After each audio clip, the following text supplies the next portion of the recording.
ఆరోగ్యం రావాలంటే ఏం చెయ్యాలి? మలాకీ గ్రంథంలో 4వ అధ్యాయంలో 2వ వాక్యాన్ని చదువుదాం. మలాకీ గ్రంథంలో 4వ అధ్యాయంలో 2వ వాక్యాన్ని చదువుదాం.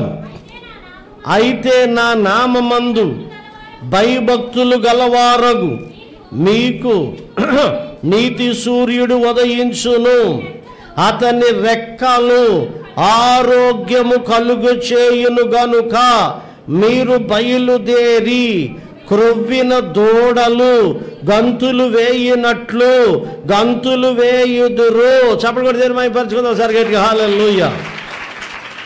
బైబిల్లో దేవుడు రాయించిన మాట మీకు నేను ఎక్స్ప్లెయిన్ చేస్తున్నాను. నా వైపు చూడాలి, దిక్కులు చూడకండి, అందరికి చూడండి. ఒకసారి గట్టి చెప్తాం హల్లెలూయా.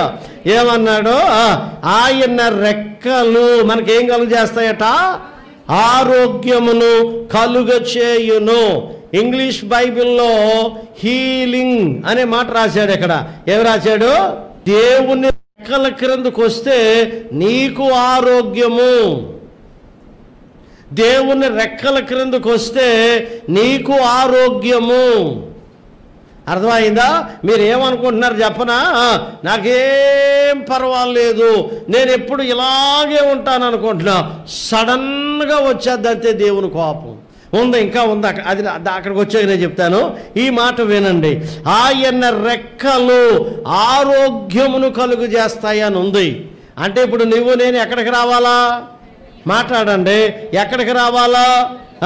ఆయన రెక్కల క్రిందకి మనము రావాలా.